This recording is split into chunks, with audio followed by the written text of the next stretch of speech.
Hey, you gonna just sit there all day? Mrs. Thompson's voice cut through the silence like a knife. I was in my makeshift office, a small table in the corner of the bedroom, trying to focus on my web design project. I looked up, meeting her stern gaze. Just working, Mrs. Thompson, I replied, trying to keep my voice even. She snorted, clearly unimpressed. Working? Looks like you're just playing on that computer. When I was your age, I had real chores. I sighed inwardly. This was a daily ritual. Ever since I moved into the Thompson house, after marrying Mark, her son, I'd felt like an outsider. Mark, a kind-hearted man with a constant travel schedule for work, was my rock. But with him away, the house felt cold, uninviting. Anna, Mark's sister, walked in, her 2 kids trailing behind her. "Mom, have you seen my phone charger?" she asked, ignoring me completely. "Try the living room," Mrs. Thompson suggested, still eyeing me suspiciously. I returned to my screen, trying to block out their conversation. Anna's kids, Lily and Max, ran around, their shrieks piercing the air. I loved kids, but these 2 were wild, unchecked. "Rose, can you watch the kids? I need to run an errand," Anna said, assuming more than asking. "I really need to finish this project, Anna," I replied, feeling the pressure. "It's not like you're doing anything important," she retorted, her voice tinged with condescension. I bit back a sharper retort. Mark always said to keep the peace. But it was hard, especially with Anna treating me like a free babysitter and her mother questioning my every move. The door opened, and Mark stepped in, a brief respite in my day. "Hey, love," he greeted, wrapping his arms around me. "Hey," I smiled, feeling a momentary relief. "How's everyone?" he asked, looking around. "Just the usual," I replied, glancing at his mother and sister. Mrs. Thompson interjected, "Mark, tell your wife to help more around here. She's always on that computer." Mark looked at me, then back at his mother. "Mom, Rose works hard. Her job is just as valid as any other." Anna rolled her eyes. "Sure, if you call sitting all day work. Mark sighed. "Anna, let's not start this again." I appreciated Mark's support, but I could tell he was tired of playing mediator. As he left to unpack, Mrs. Thompson gave me a look that could curdle milk. "Remember, Rose, this is my house. You follow my rules," she said sharply. I nodded, feeling the familiar knot of frustration in my stomach. I was an orphan, with no family to turn to. This was my home now, but it didn't feel like it. As I turned back to my computer, I promised myself that things would change. Mark and I were saving for our own place. A home where respect and kindness weren't foreign concepts. A place where I could work in peace, love openly, and be myself. The house was buzzing with noise, but I felt more alone than ever. Mark had just left for another one of his work trips, and the emptiness he left behind was tangible. I was in the kitchen, trying to fix myself some toast, when Mrs. Thompson barged in. "Can't you make something more useful? You're always eating bread. No wonder you're so skinny," she remarked, her tone dripping with disdain. "Just not very hungry, Mrs. Thompson," I replied, keeping my voice calm. "You'd be hungry if you did some real work around here," she shot back, rummaging through the fridge. I sighed and left the kitchen with my toast. Eating in my room seemed like a better option than enduring another round of criticism.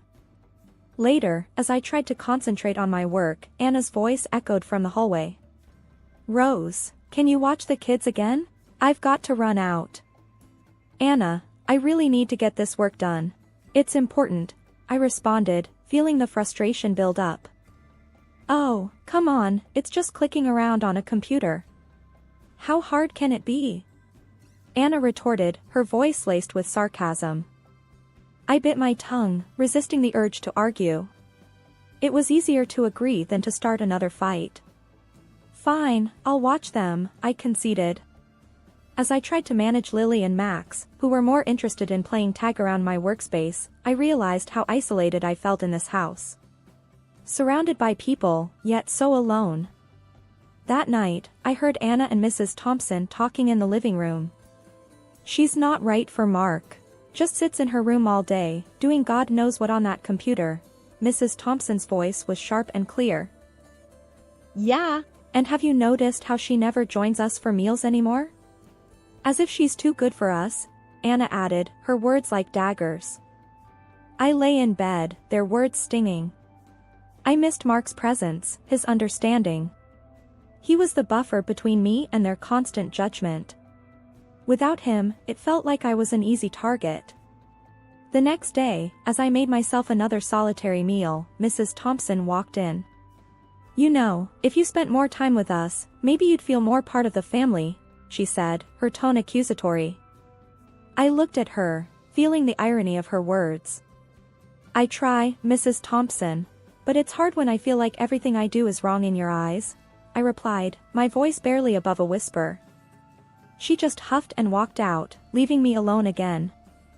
I realized then that no matter how much I tried, I would always be an outsider in this house. My presence was tolerated, not welcomed. And with Mark away, the thin veneer of family harmony was quickly unraveling. The day started like any other, but it turned into the worst day of my life. I was in my room, headphones on, when Anna barged in without knocking. "Your phone's been ringing off the hook," she said, her voice unusually somber. I pulled off my headphones, feeling a knot in my stomach. "Who is it?" I asked, reaching for my phone. "It's Mark's company," she replied, avoiding my gaze. My hands trembled as I answered the call. The voice on the other end was calm, but the words were like a sledgehammer. "There's been an accident. Mark's plane. I'm so sorry." The phone slipped from my hand, clattering to the floor. My whole world collapsed in that moment. Mark, my husband, my best friend, gone. I don't remember much after that. I vaguely recall Mrs. Thompson and Anna in the living room, their voices a distant echo. "Did you hear about Mark?" Mrs. Thompson's voice was flat, almost emotionless. "Yeah, what a shame. But you know, with his job, it was always a risk," Anna replied, her tone too casual for the gravity of the situation. Their words felt like a betrayal. Where was the grief? The loss? It was as if Mark was just an inconvenience removed from their lives. In the days that followed, I was a ghost in the house, barely eating, barely existing. Mark's funeral was a blur. I remember standing there, feeling the weight of my loneliness, surrounded by people who were supposed to be family. But a new shock awaited me. Amidst my sorrow, I discovered I was pregnant. The news brought a confusing mix of joy and heartache. A part of Mark was still with me, yet he'd never know. After the funeral, Mrs. Thompson's true colors shone brighter than ever. "Rose, we need to talk about the house," she said, her voice cold and calculating. I looked at her, not comprehending. "What about the house?" I asked, my voice barely a whisper. "You can't stay here anymore. Now that Mark's gone, there's no reason for you to be here," she stated bluntly. I felt the room spin. "But this was my home with Mark," I protested weakly. "Was. Past tense. You need to find somewhere else to live," she said, her eyes void of any sympathy. Anna chimed in. "Yeah, Rose, it's time to move on. You don't really belong here anyway."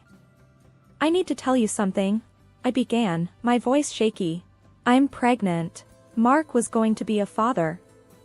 Their reaction was nothing like I expected. Mrs. Thompson scoffed. "Pregnant? That's convenient. Trying to find a reason to stay here, are you?" Anna joined in. "Yeah, right. As if we'd believe that. You just don't want to leave." I stood there, stunned. Their words stung more than I could express. "It's true," I insisted, my voice barely above a whisper, but they just laughed it off. I packed my bags in a daze, each item a reminder of the life I had lost. As I was about to leave, I turned to them. "You're kicking me out at the worst time of my life. How can you be so cruel?" Mrs. Thompson looked at me, her expression unmoved. Life's tough. You better learn that fast. With nowhere to go, I left the house, each step away feeling like a descent into an unknown abyss. The future was a dark void, and I was walking into it alone. A month had passed since Mark's funeral, and I was living with Aunt Sarah, his kind-hearted aunt who had taken me in. The grief was still raw, but life had to go on, especially now that I was pregnant. I was in the middle of a web design project when Aunt Sarah called me from the living room. Rose, there's a call for you. Sounds important. Curious, I answered the phone. Hello, this is Rose. Mrs. Thompson, I'm John from Greenfield Notary. I'm calling about your late husband's last affairs, the voice on the other end said. My heart skipped a beat. What about them? I asked. Your husband had a life insurance policy, and you're the sole beneficiary. It's a substantial amount, John explained. I felt a mix of shock and relief. How much are we talking about? I inquired, trying to keep my voice steady. It's quite a large sum, Ms. Rose. Enough to secure a good future for you and your child, he replied. I hung up the phone, my mind racing. This money could change everything. I could start a new life, provide for my baby, maybe even move to a place of our own. I shared the news with Aunt Sarah. That's wonderful, Rose. Mark always was thoughtful. He's taken care of you even now, she said, her eyes moist. The news of the insurance money spread quickly, and it wasn't long before Mrs. Thompson called. Rose, I heard about the insurance. We need to talk, she said, her tone insistent. I braced myself. What about it, Mrs. Thompson?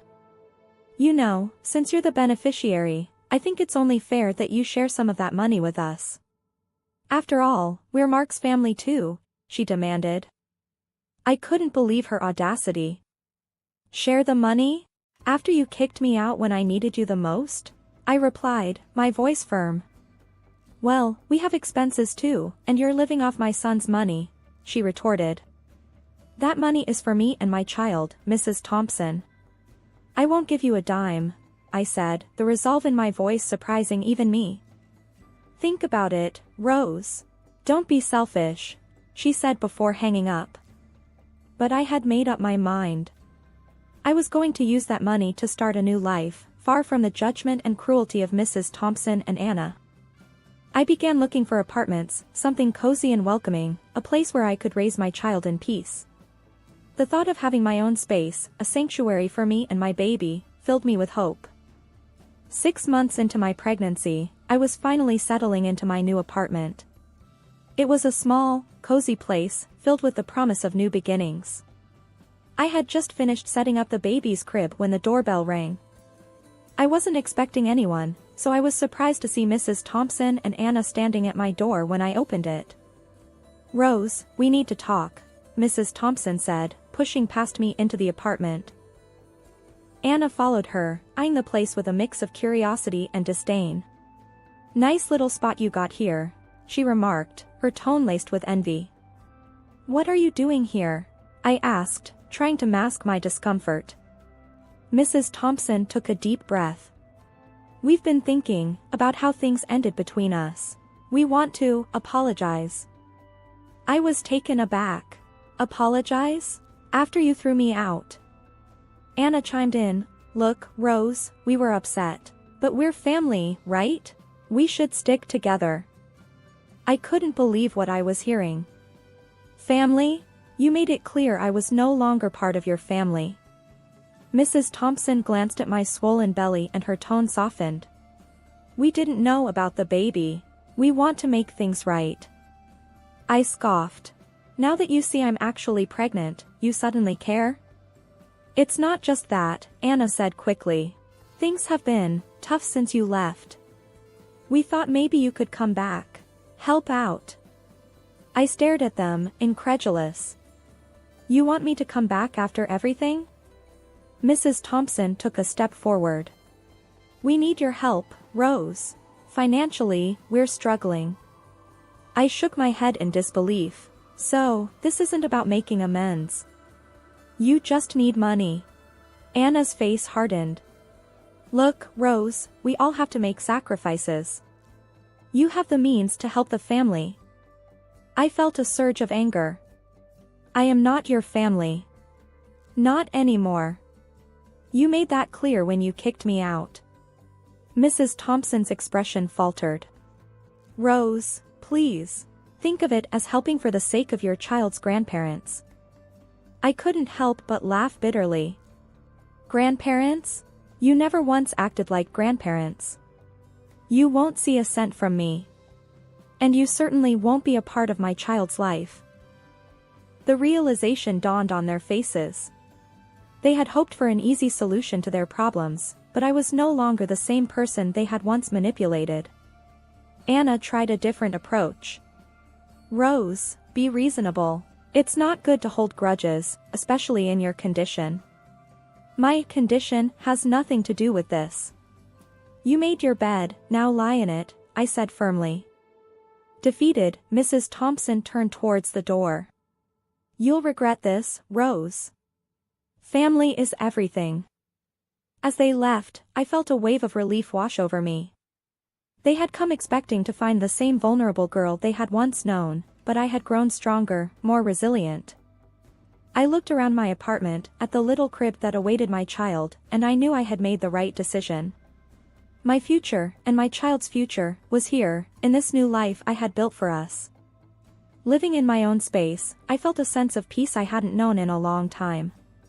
My pregnancy was advancing well, and I was busy preparing for my new role as a mother. One evening, as I was browsing online for baby supplies, my phone rang. It was Aunt Sarah. Rose, have you heard the latest about the Thompsons? She asked, her voice tinged with a mix of concern and disbelief. No, what happened? I replied, pausing my browsing. They're selling the house. Apparently, they're in deep financial trouble, Aunt Sarah informed me. I was stunned. The house? But that's been in their family for years. Seems like they can't afford to keep it anymore. Anna's husband lost his job, and without your financial contribution, they've hit rock bottom, she explained. I felt a strange mix of vindication and pity. I can't believe they're selling the house. Where will they go? From what I heard, they're moving into a much smaller place. Anna is not taking it well. She's had to get a job at a local store, Aunt Sarah said. The news hit me unexpectedly.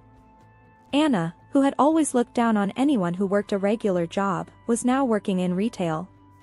Wow, that's a big change for her, I said, trying to process the information. Yeah, she's been complaining to anyone who'll listen. But, you know, maybe this will be a good lesson for her. A bit of hard work never hurt anyone, Aunt Sarah added. I thought about how much my life had changed since leaving the Thompson house. I guess we all get what we deserve eventually, I mused. We chatted a bit more before saying our goodbyes. I sat back and thought about the twist of fate. Mrs. Thompson and Anna, once so proud and unyielding, were now facing their own struggles. It was a harsh reality, but one that seemed fitting given how they had treated me. I had learned the hard way that kindness and compassion were invaluable, and their absence could lead to a fall from grace. As I resumed browsing for baby items, I felt a renewed sense of gratitude for the life I was building.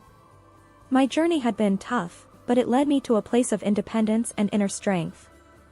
The day I brought my son, Leo, home marked the start of a beautiful yet challenging journey. He was a bundle of joy, his tiny fingers wrapping around mine, bringing a sense of purpose and love I had never known. As I watched him sleep peacefully in his crib, I thought about returning to my work as a web designer. Aunt Sarah had been my rock through all the upheaval, always there to offer support and wisdom. You're going to balance this just fine, Rose, she reassured me one evening as we sat in the living room, Leo cradled in my arms. You're strong, and you've got a good head on your shoulders. I smiled, grateful for her encouragement. Thanks, Aunt Sarah. I just want to give Leo the best life possible. It was during one of these peaceful afternoons that my phone rang, shattering the calm. The caller ID showed Anna's number, a name I hadn't seen in months. With a deep breath, I answered, bracing myself. Rose, you need to give us money. You're living all posh while we're scraping by. Anna's voice was sharp, tinged with desperation. I was taken aback by her blunt demand. Anna, I'm not responsible for your financial situation. I have my own family to take care of now. You always think you're better than us, don't you? Just because you got that insurance money, she retorted, her voice rising. I've just given birth to a child, Anna. My focus is on my son now, I replied, trying to keep my composure. I don't care about your kid. We need that money, Rose, she yelled into the phone. I felt a surge of anger and disbelief. How could she be so heartless? Without another word, I hung up the phone and immediately blocked her number. The nerve of her, demanding money and disregarding the fact that I was a new mother, struggling with my own challenges. Aunt Sarah, who had overheard the conversation, put a comforting hand on my shoulder. Don't let her get to you, Rose. You're doing what's best for you and Leo. I nodded, still shaken by the call. I just can't believe she would stoop so low. It's unfortunate, but some people only think of themselves. You just focus on your baby and your work. You're doing great, Aunt Sarah encouraged. As I rocked Leo in my arms, I realized that this was my world now. My son, my work, and the new life I was building.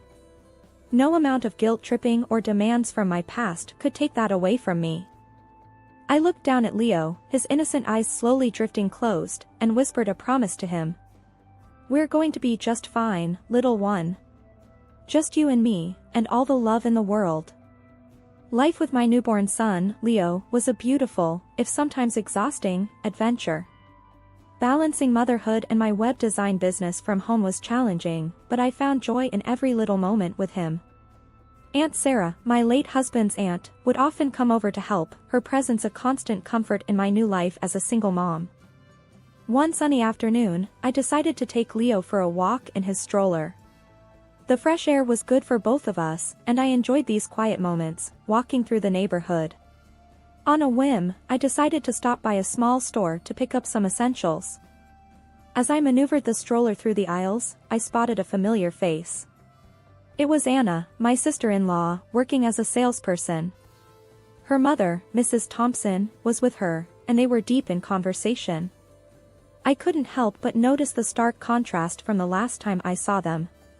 Their clothes were worn and plain, far from the well-kept appearance they used to maintain. They looked tired, almost defeated. I paused for a moment, wondering if I should approach them, but they saw me first. Their faces changed instantly, a mix of surprise, embarrassment, and a hint of disdain. Neither of them made a move to speak to me, and I decided it was best to leave it that way. I continued my shopping, keeping my distance.